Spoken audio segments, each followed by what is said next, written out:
Welcome to Book Huddle. I'm your host, Karen Reader with Readgab. Today, our guest is Stacy McAnulty, and I found her because of her novels for middle grade. And it turns out she is just wow, writing all these incredible picture books too. And so I love picture books too. So I'm just thrilled to have her as a guest. And we're going to kind of tie the themes that she takes from both into this interview, and just talk about today the problem with forever.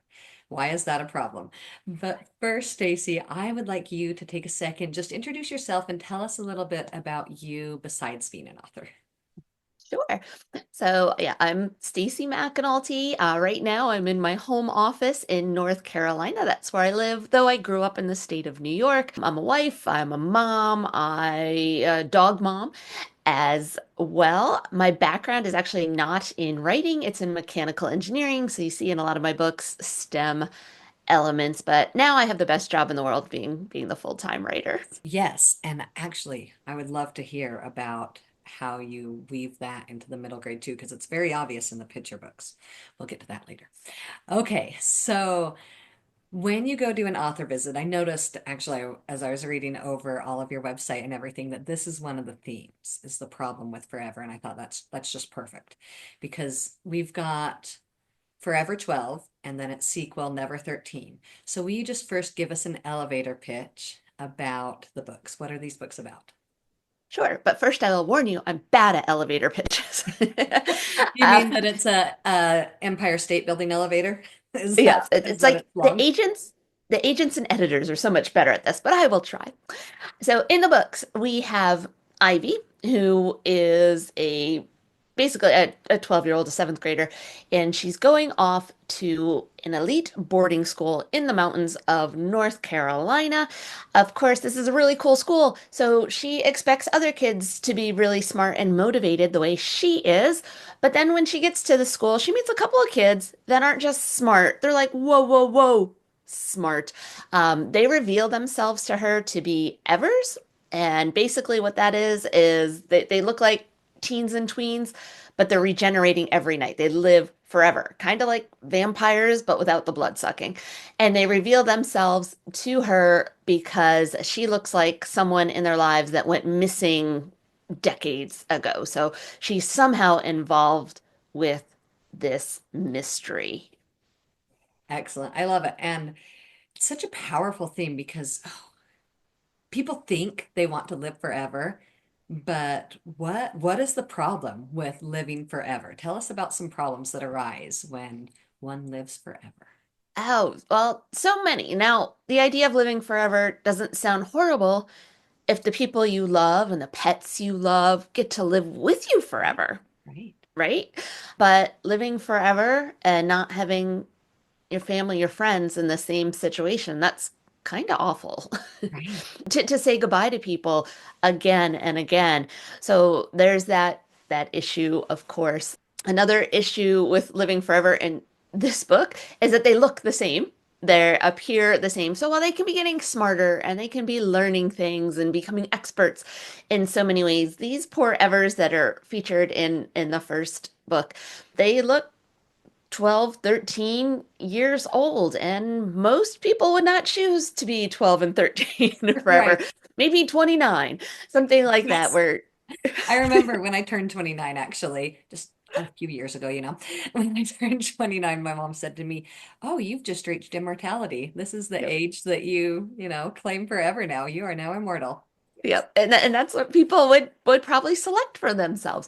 But looking like a teen or tween, we don't want that. There's just they don't have as much advantages in life that adults would. So of course there's that problem as well. And if you're an ever and you're living for centuries, you're going to see some really great things. Yes. We in that time we've explored so much, gone to the moon, so many improvements in science and entertainment has come a long way. So there's all that, but there's also awful things we've gone through.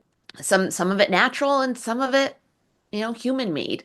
Right. That's been awful to other humans on this planet, from war to climate change, all that stuff. So experiencing all that and seeing humanity at its best and its worst. Right. So I think so many kids they want to be just a little older than they are now, right? So on kind of the other end, what would you say to maybe a 12-year-old who wishes they were 14, 15, 16, that that would be the perfect age? What would you tell them? It's one of those grass is always greener situations, Yes. right? And I definitely remember that as especially a middle schooler. Like I could not wait to get to high school. Like I'm like middle school, this is kind of a tough time. Yeah. I want to be in high school. But then I got to high school, I'm like, oh man, I want to get to college. I want the real Right. freedoms. So there's going to be this chasing that perhaps you're doing that you're thinking next year will be better. And it's kind of true, especially if a student or someone is in a hard place. I do want to tell you it does get better. It does. So I understand that, wanting to grow up. It does get better, but we also need to enjoy the time we're at, and it does go by quickly. You're not going to believe it right now, especially if you're in the middle of like third quarter or in school and it's dragging towards the end of the year. You can't wait for summer break. You just want to speed on by. But do enjoy the time now. There are some things that you will never get back. Right. Right. So let's go from the point of view of one of the characters. Maybe pick a couple that you could have give advice. What would they say to either somebody who wants to grow up or somebody who just, what is their life advice if they're just like, I don't want to move on? Pick one, move on or grow up, and tell me what character would give them advice and what would it be? Well, one of the characters' perspectives we get is Abigail, and she's kind of got a very rosy outlook for life. She's gonna see the good, she's gonna see more good than bad. So I would love for her to give advice to Nice. young people that, there's gonna be tough times, but the good hopefully is gonna outweigh the bad. Right. And, stay strong, find your people, and when things are tough, what's going to get you through is other people, and Abigail's very big into that. She wants to be with her ever family.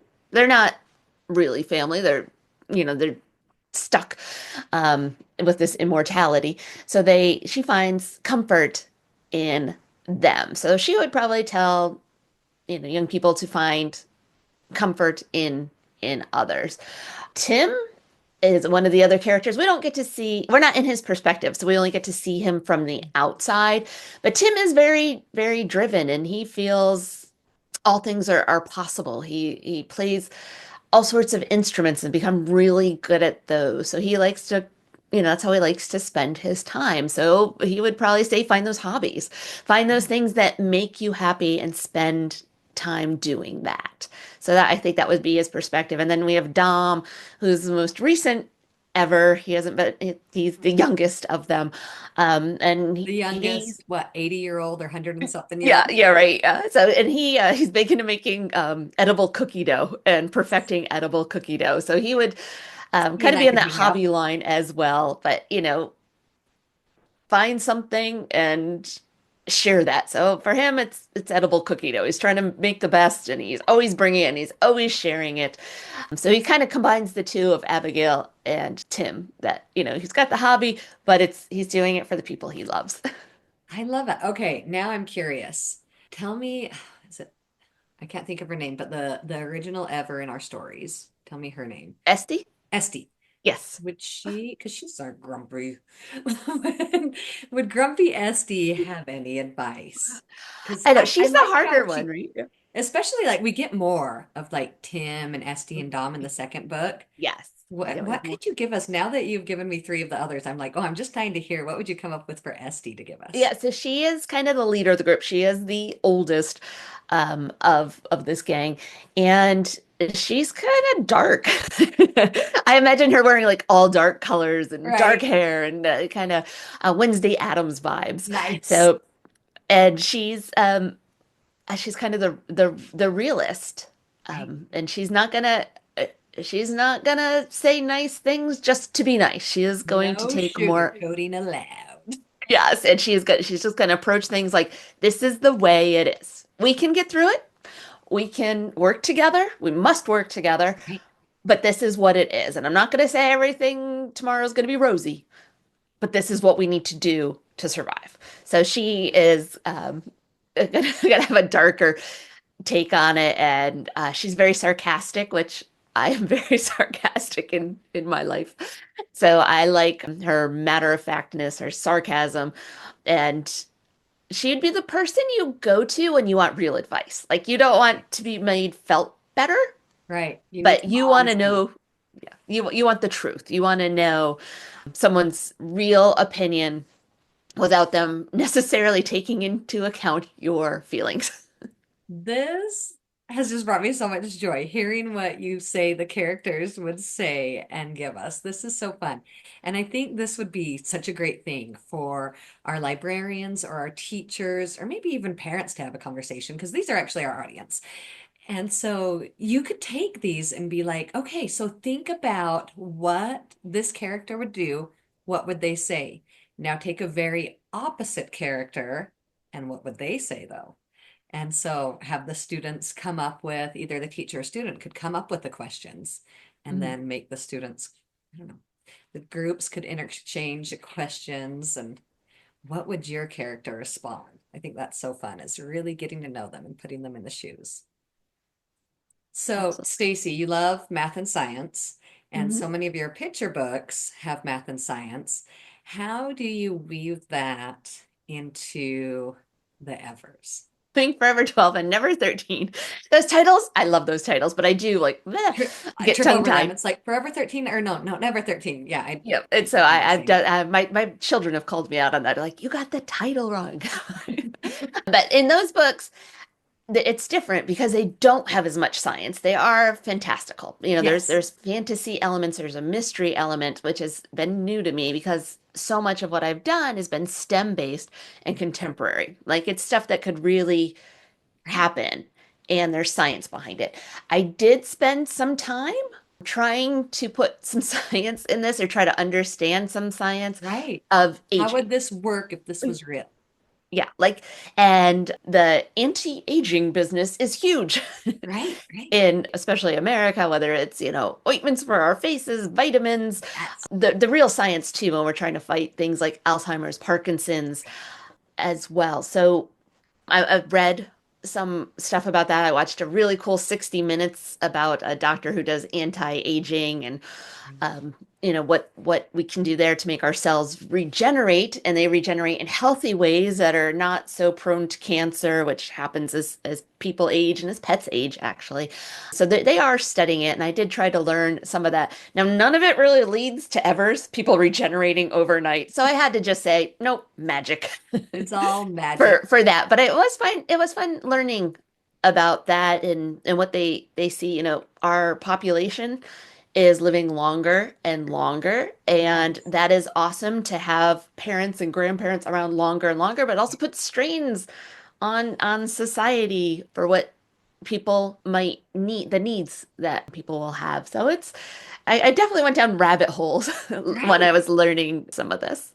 But then the classes could take this and say, what would we do with this in our society? What would we do? What would be the implications scientifically? You know what I mean? Or what would be the Yeah. implications on this? Like have them create these what if scenarios. Yeah, like if we're now, I don't know, don't quote me because I'm kind of going by memory, but like is the average lifespan in America like 78 maybe? That Um, seems right. Actually, my husband recently told me it, and that yeah, seems and I'd have to look it up, but I think it's about that. But imagine if, it became 120 or right. 150. Y'all are thinking you're graduating high school at 18. Maybe they would change graduating high school up to 25. Right. And then maybe we could have more time in school for arts and instruments because it we wouldn't be maybe so quick to think about graduating. We got to get this all done in 12, 13 years. So it could change a Yeah. lot of society and culture. I love thinking about those things. Yes, I know. And I think kids would too. Like now that you've read this book, what if? What if maybe you're not forever 12, but what if this or that of things that have changed about aging? Yeah, I think that would be a lot of fun. I think kids would have some good things to say about this. Yes, and they're going to have a very different perspective than you and I Right. would, which when they have so much of their future in front of them, what does that feel like compared to being more middle-aged and, having Yes. a lot behind me and hopefully a lot in front of me? Right. And what is important to you now, and what do you think will be important later? Yeah. Those are some big things to consider that probably changed for the evers of what was important the longer you were 12 and right. So I love the theme of one of your picture books about bravery. And what is bravery? Are you braver because somebody was cheering on jump, jump, jump off the diving board? Or is it bravery to get off when you're not ready or whatever? So let's take it to the Evers. And are there themes of bravery within the books of what they have to deal with? Yeah, I think being brave comes up probably in most middle grade Right. books. There's going to be challenges. So I think that's kind of baked in to those books. And then of course we have different characters in here, Ivy being our standard kid Yes. without magical abilities, without being an ever, without being psychic like her friend Ronan may or may not be. So, she's kind of represents our every kid. And and for her, I think what the bravery is issue, if I say bravery issue, Right. for lack of a better way of putting it, is that she could go to this school, she could do great, she can get on her way. She wants to graduate high school early and go to Duke and Stanford and whatever, become a Supreme Court justice. She could do that. She could put her blinders on and just do that. But then she meets people that she could help. Right. And I think it's a big question for her. Is she willing to sacrifice some of her wants to help someone else? Like it's very easy to help someone when there's Right. no risk to you. Right. There's if you've got $100 and your friend needs $10, maybe that's not a big deal. Right. But if you've only got $10 and your friend needs nine, or the whole 10, there's more to consider What are you in those. sacrificing and what does it Yeah, mean for a kid right. to And what are you sacrifice? willing to sacrifice for those you care about? Right.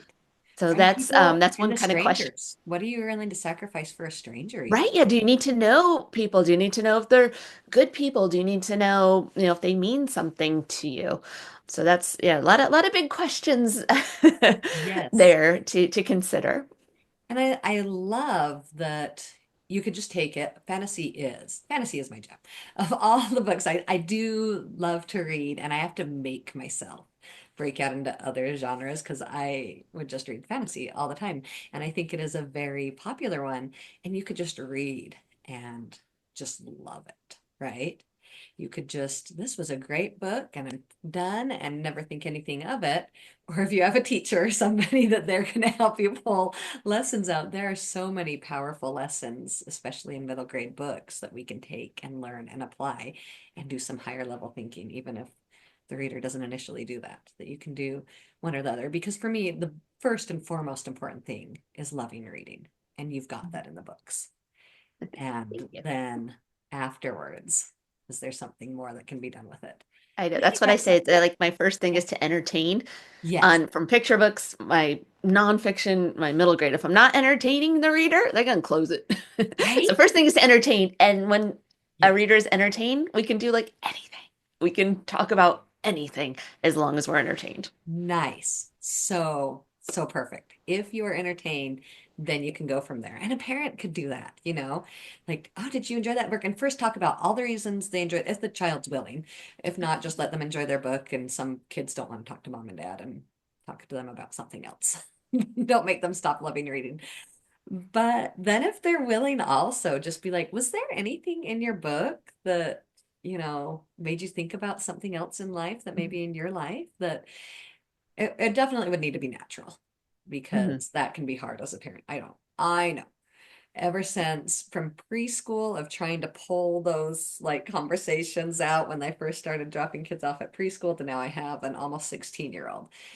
I'm just like, okay, I agree with the thing to like not force conversation on them. So sometimes we get in the car and I just let them be quiet and I'm like, hey, how are you? Yeah. rather than the fishing questions. Tell me Hmm. something funny about you. Like I like the tell me something funny about your day. Was there anything that you saw in your day where somebody did something that you didn't like? And I've tried those and no. Yeah. So I get it that sometimes it just doesn't flow. If you can find a natural way, though, that's something me and my kids bond on is reading. And we do readathons and we sit there and afterwards we'll take breaks to eat. And so that is a natural time for me to talk to my kids about the Yeah. books because we're all talking about what we're reading and we're fun. And I'll tell them about what I'm reading and why I love it. Hmm. And so if parents can find any natural way to talk to kids about what they're reading, what a great connection that could bring. Yes. And I think So, it's so awesome to do it that way, just through conversation. yes, Because in school, when kids have to write something, or it can feel more like work, while yes. conversation is what we do, is what everybody does. So it's a natural, it can be a natural way, and it just keeps the joy in Right. in Just, yeah, books and stories. yeah, yeah. Like, just have a science teacher. I saw librarians that do this, that they pick a book that another teacher's reading. And so each teacher's assigned to pick a middle grade book and then just write it down. And then different kids go through and see what the teachers are reading. And then they read some of the same books Hmm. and just have these natural conversations come up rather than it be homework. Yeah. That, how much more powerful that could be. Love it. So, Stacy, do you have anything in the works for it seems like your bulk is picture books. Is that what's coming out next? Or do we get anything further with the Evers? Do you have another middle grade coming out? Can you tell us what's next? Yes. That was yes to all the All questions. the questions. Thank Um, you for so asking me I 10 questions, Karen. I'm very lucky. I'm fairly prolific. I'm the author right now of 36 books, and they are mostly picture books because they move a little bit faster. Yes. But I continue to work on picture books and both fiction and nonfiction. I've done older, chapter book length nonfiction as well, and novels. So this year, I don't have a novel coming out in 25, but I do have a new picture book coming out that Ooh, is can you show called, us? yeah, well, stretch. It's called Are We There Yet? Oh, fun. This is coming out super soon. It's actually inspired by the Evers, because this is the true story of the first cross-country road trip. So it was the first drive from California to New York in 1903. And this is before we had basically, well, we didn't have highways, but we had very few paved roads, very few bridges. Cars didn't have seatbelts or headlights or trunks or roofs, windshields. It was a wild, crazy time. And I heard about this true story while researching the Evers. I was trying to understand history a little bit more because, again, I'm Yeah, a STEM girl. I went to school for engineering. So I yeah. was reading some history books just to refresh my brain. And I came across this story of the first cross-country road trip. And I was like, this is too cool. Kids need to know about this. This is just Yes, I funny, love it. So I was researching for this fiction, and I ended up writing nonfiction. So this one comes out in a couple weeks. After that, I have a my first book I'm doing with Marvel. So I wrote a Fantastic Four picture book. They have the movie coming out in July. Our picture book will come out in June. Then I Cool. have some of the Our Universe books, which I'm probably most known for in elementary schools, which is like I've done Earth, Sun, Moon, Mars, Pluto, and we are going to do one called Our Solar System. And then my first board book will come out in October, also about space. So, So and then many things. That is I, excellent. and there'll be a new novel in 2026. I Okay. got a little behind on it, and my editor's Sounds out like on you might have gotten a maternity little leave. busy with Yeah. writing some scripts. My editor's on maternity leave, and I want to wait for her to come back because we've done all my novels I've done with her, and she's Oh, good. awesome. You have that good connection. Yeah. So when she comes back, and that one's going to be STEM based again. It's about a Okay. girl in the 90s in middle school joining an all boys engineering team and some of the stuff that she faces. It's not autobiographical, like I Okay. wasn't in middle school in the 90s, but it is some stuff that happened to me from way back in high school, college, and getting jobs of being in a very male dominated field. Neat. Oh, this is cool. I I am super excited. And one of the things that I noticed as you were talking about this, since you said, this, I was inspired because of the Evers.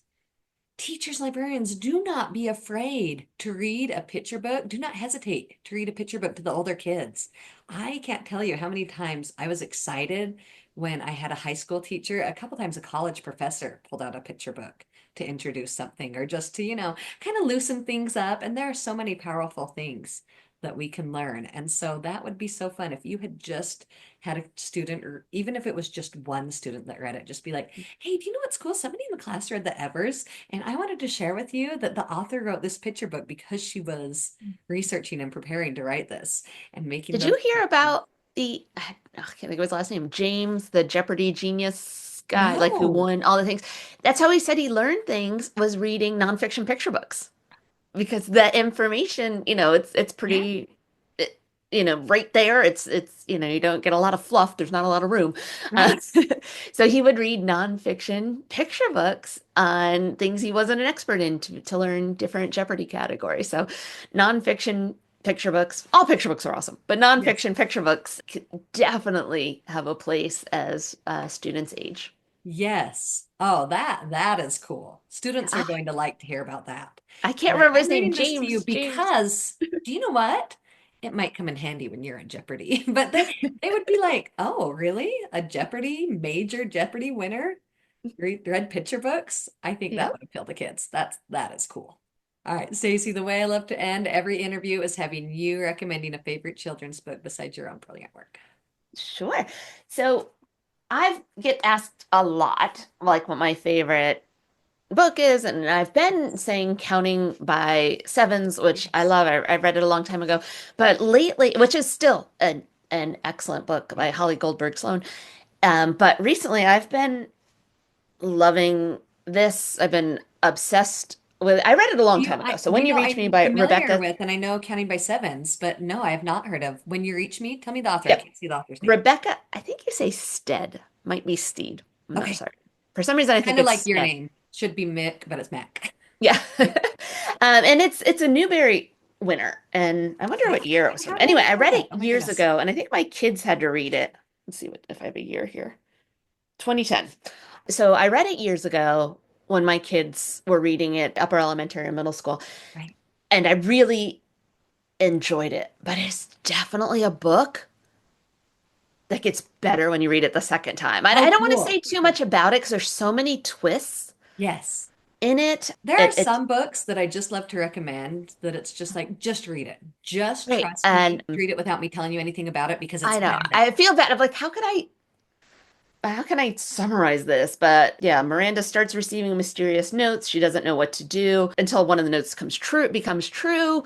It's so good, and why I've been obsessed with this book and rereading it and studying it is because kids, from what I'm gathering from visiting schools and talking to educators, they want shorter books. right. They're not necessarily looking for the big old Harry Potter Yes. book seven, they want shorter. I think I don't know if it's because of pandemic or phones. I don't know the Yeah, their reason. We'll attention see. doesn't hold as long. Right. Right, they want shorter.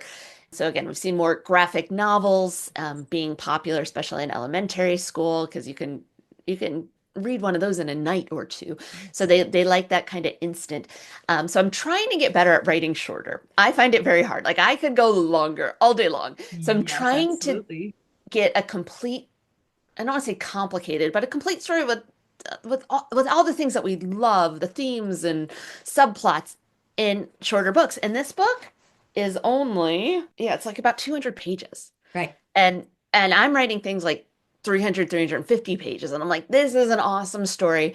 How is she doing this in so few words? And the chapters are also very short, which makes a book feel faster. It feels like Yes, it it reads does. Short faster, chapters are very powerful. And I think Right. And again, this doesn't happen naturally for me. I could write 2,000 words for a chapter very comfortably. Getting all that same information in 500 words is a challenge. So I'm reading it kind of as a mentor text. But awesome. every time I read it or reread a chapter or a portion, I'm like, this is brilliant. There's a scene towards the end where there's like a game show involved, like the mom's on a game show. And instead of having to sit through pages and pages of the game show, it's kind of like summarized in a couple paragraphs so well. Wow. It's it's like you read it fast, but you still get all the tension. It's like, whoa, you're a genius. So I highly recommend this book. You'll probably want to read it twice because then when you get to the end, you're like, It'd be oh my even gosh, better. I totally missed this, and this. So Right. Maybe I'll it's listen to it for my first time through and then read it my second time. it's awesome. It's awesome. So, I only have two thumbs, so that's all I can give it. But two thumbs up, Keep 10 my out of toes 10, up A there. plus, 5 stars. Yeah. So, I wish that it was typical to judge books with 10 stars instead of five. I'm like, I yeah. feel like I could do so much more and understand more if I could do 10. And yes. So I do half stars, and then that doesn't count anywhere. Brilliant. I love it, Stacy. Thank you for all you do. Thank you for being a guest today. And Thank we will you. have how you can find Stacy. She has a very well organized website about author visits and so many things. So check out Stacy and her picture books if you started with the novels, or check out the novels if you started with picture books. Thank you, Stacy, for being on today. Thank you so much.